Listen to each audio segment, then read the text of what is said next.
नमस्कार, मैं हूं दिव्या और आप देख रहे हैं आंखें न्यूज 24। राजद प्रवक्ता शक्ति सिंह यादव ने प्रेस कॉन्फ्रेंस करके बिहार निवास को तोड़े जाने पर सवाल उठाया है। बिहार पर 3 लाख करोड़ से ज़्यादा का कर्ज है। उन्होंने कहा कि चुनाव में 10,000 महिलाओं को मिला। राज्य सरकार श्वेत पत्र जनता के बीच जारी करे। पैसा कहाँ से आया? पूर्णिया का हाईवे पैसे के अभाव में नहीं बन रहा है। बिहार में मजबूत इमारत को क्यों तोड़ी जा रही है? लालू यादव के द्वारा बनाए गए 32 साल की इमारत को तोड़ा जा रहा है। आपसी ईर्ष्या को लेकर बिहार निवास को तोड़ने का अनुमति जो अधिकारी देगा आगे चलकर घेरे में आएगा। और उन्होंने क्या कुछ कहा, सुनिए इस वीडियो में। 90 वर्ष की आयु प्राप्त कर चुका है बिहार भवन।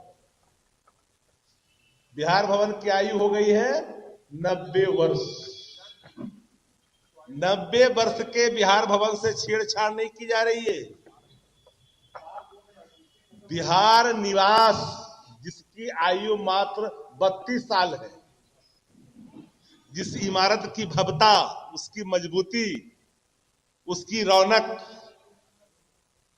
उसके स्वस्थ होने के प्रमाण देते हैं। हर व्यक्ति वहां जब जाता है, मोटी मोटी जिसके बीमे हैं। 1994 में जिसका उद्घाटन हुआ, मुझे हैरत हुई, उसको तोड़ने का निर्णय दे दिया गया। एक आपने बिहार सदन बनाया जिसमें कोई जाना नहीं चाहता। जमीन में खेल फेल हुआ, उसमें कोई अधिकारी था भी भारत सरकार के डिप्टेशन पर है। उन लोगों ने मिलकर के नारा बिहारा किया और बजट को बढ़ाते बढ़ाते बढ़ाते बढ़ाते कई सौ करोड़ ले गए।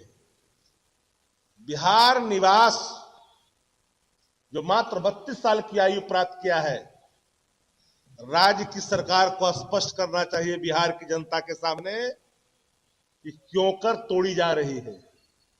मजबूत इमारत को क्यों तोड़ी जा रही है? क्या पोर्टिको में उद्घाटनकर्ता के 1994 में जो नाम आदरणीय लालू प्रसाद जी का लिखा हुआ बोल अक्षरों में, गाड़ी रुकने के बाद कहीं जो दीदार होता है, क्या उनके पीड़ा तो नहीं दे जाता है? ईर्ष्या के भाव से बिहार के खजाने को अगर लुटाइएगा और स्वस्थ इमारत को, 32 साल की इमारत को आप डिमोलिश कर करके आप नया बनाइएगा, फिर उसमें 1000 करोड़ रुपया, 500-700 करोड़ रुपया खर्च करिएगा, वो पैसा कहाँ किसका है? राज के खजाने का पैसा किसी बाप की जागीर नहीं है। राज का खजाना का पैसा हर बिहारियों का, उस पर सबका हिस्सा बराबर है, सबका हक है। यूं ही कोई उठा दे अपनी ईर्ष्या के चलते? कौन सी जरूरत आन पड़ी है? आपने बोर्ड लगा दिया। 90 साल बिहार भवन का हो गया, उसको नहीं तोड़ रहे हो। 32 साल वाले को तोड़ रहे हो। आपने बिहार विधानसभा का जो बनाया, आपने अलग से जो भवन बना बिहार विधानसभा का, उसका ग्राउंड नीचे का जो अभी तक ठीक नहीं हुआ, अभी रिसाव जारी है। सब फट रहे हैं, पानी बरसात में जाते हैं लोग, पत्रकार साथी इस बात के गवाह है, चूता है। सलाई का डिबिया बनाया है, कोई जाना नहीं चाहता बिहार सदन में। और जो इंजीनियर बिहार निवास को तोड़ने की अनुमति देगा, क्या वो आने वाले कल में रिटायरमेंट के बाद भी वो घेरे में नहीं आएंगे क्या? खाली पड़ा भूखंड बना लीजिए। अरे भाई, 500 करोड़ रुपया का, 600 करोड़ रुपया का इंस्टीट्यूशन बना दीजिए ना, शिक्षा का, स्वास्थ्य का, प्रमंडल स्तर पर। प्रमंडल स्तर पर अगर 100 करोड़ रुपया भी सभी प्रमंडलों में बांट दीजिए और क्वालिटी एजुकेशन का हब बना दीजिएगा, तो बिहार के युवा शिक्षा प्राप्त कर करके एक लंबी छलांग लगाएगा। लेकिन ईर्ष्या और जलन के कारण बिहार निवास को तोड़ना चाहते हो। मैं मानता हूं कि माननीय मुख्यमंत्री जी पर एक बुलेटिन प्रतिदिन जारी होनी चाहिए, एक विशेष टीम गठित होनी चाहिए स्वास्थ्य क्षेत्र से जुड़े हुए लोगों को। कैसे हो सकता है भाई? ईर्ष्या की पूर्ति के लिए राज्य के खजाना को आप चढ़ा दीजिएगा, बलि चढ़ा दीजिएगा, नाम छपाने के लिए, नाम मिटाने के लिए। हर कोई वहां पर, कोई नहीं चाहता, अधिकारी तक नहीं चाहता कि टूटे। भारतीय जनता पार्टी के नेता भी नहीं चाहते कि वो टूटे। हमसे ऑफ द रिकॉर्ड सभी मंत्रियों ने कहा, सभी लोगों ने कहा कि ये गलत हो रहा है, लेकिन इनकी ईर्षा तोड़ने पर आमदा। बिहार की जनता के सामने इन बातों को, क्योंकि ऐसा नहीं होता, कानून के अनुपालन करवाने वाले अधिकारी भी कानून को तोड़ करके पद पर रहते भर में अगर वो निकल जाएंगे तो आने वाले कल में कानून को माफ कर दे, ऐसा संभव नहीं होता। शेर की सवारी करने वालों को याद रखनी चाहिए, जिस दिन शेर से उतरोगे शेर खा जाएगा। शेर की सवारी करते हो तो कानून के हिसाब से चलो, और कानून के हिसाब से नहीं चलोगे तो कल कानून आपको जीने नहीं देगा। इसलिए हम लोगों ने कहा कि राज्य की सरकार पूरे तथ्यात्मक तरीके से, सरकार के अधिकारी, सारे अधिकारी को बैठ करके पीसी करने की स्थिति स्पष्ट करनी चाहिए।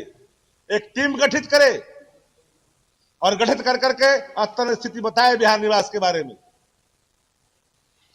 क्या उसकी मोटी मोटी दीवारें, हाल ही में 2 करोड़ से अधिक की राशि खर्च हुआ है सौंदर्यीकरण में, हाल ही में। राज्य का खजाना कर्जा में गिरा हुआ बिहार योजनाओं के लिए बाट जोह रहा है। मनरेगा की राशि जुट नहीं रहा है, 40% भारत सरकार ने मना कर दिया। जानकर के आश्चर्य होगा, 2,500 करोड़ से अधिक पैसे सिर्फ बकाया भी हैं हमारे मजदूरों को बिहार में, पैसा आ नहीं रहा है। भाई सकारात्मक राजनीति पर बल क्यों नहीं देना चाहिए? दिन भर तो लोग उब जाते हैं, फल्ला ने फल्ला बोला, फल्ला ने फल्ला बोला, उसी पर क्रिया प्रतिक्रिया। लेकिन राज्य के बेहतरी के लिए थोड़ा ऊपर उठनी चाहिए। सवाल है, डेफिसिट में सरकार अगर जा रही है, फाइनेंशियल डेफिसिट में, तो क्या लोग चुप रहेगा? क्या अधिकार नहीं बनता? हम नागरिक नहीं है? हम इस बिहार के लोग नहीं है? हम इस देश के लोग नहीं है? हर सिटीजन का ड्यूटी है, पॉलिटिकल पार्टी ही नहीं, हर सिटीजन की ड्यूटी है कि एक सवाल आनी चाहिए। किसी की जिद के चलते राज्य का हजार, याद होगा आप लोग को, नए लोगों को जानकारी नहीं होगा, आप लोग को याद होगा, सब लोगों को एक बार टिप्पणी न्यायालय ने भी की थी म्यूजियम के सवाल पर, याद होगा आपको, नया म्यूजियम जो बना था। हम नहीं जाना चाहते उन जगहों पर। कई चरित्रों में बदलाव हुए हैं, कई चरित्रों में बदलाव हुए हैं, उस जगह पर हम लोग जाना नहीं चाहते। वर्तमान जो हालात है देश की, उसमें कई तरह के संस्थाओं के भी अपनी मजबूरियां हैं। इसलिए उस दिशा में हम एक ही लाइन है हमारा कि बिहार निवास को तोड़ने की जल्दबाजी क्यों? कितने राशि खर्च करने जा रहे हैं इस पे? डिमोलिश करना क्यों चाह रहे हैं?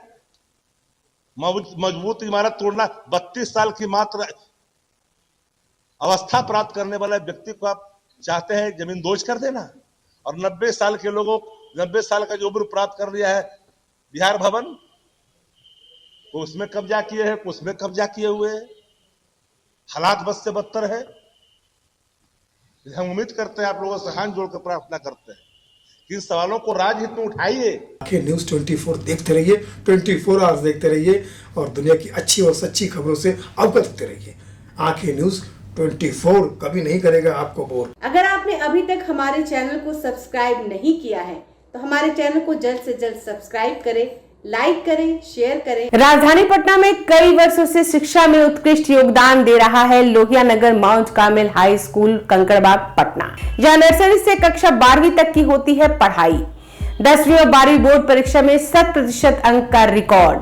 एक ऐसा स्कूल जहां पठन पाठन के साथ साथ बच्चों के संपूर्ण विकास का रखा जाता है ख्याल। खेलकूद, सांस्कृतिक गतिविधि, मैथ ओलंपियाड, साइंस ओलंपियाड और बहुत कुछ। आज ही कराए नामांकन की प्रक्रिया जारी है। संपर्क करें DS/16 Gayatri Mandir road, housing board colony east, Indira Nagar, Kankarbagh, Lohia Nagar, Patna. हमारा पिन कोड है 800020। पटना में कई वर्षों से शिक्षा में अहम योगदान दे रहा है Gyansthali high school Alamganj Patna city, जहां 10वीं और 12वीं की बोर्ड परीक्षाओं में 100% अंक प्राप्त कर रहे हैं बच्चे।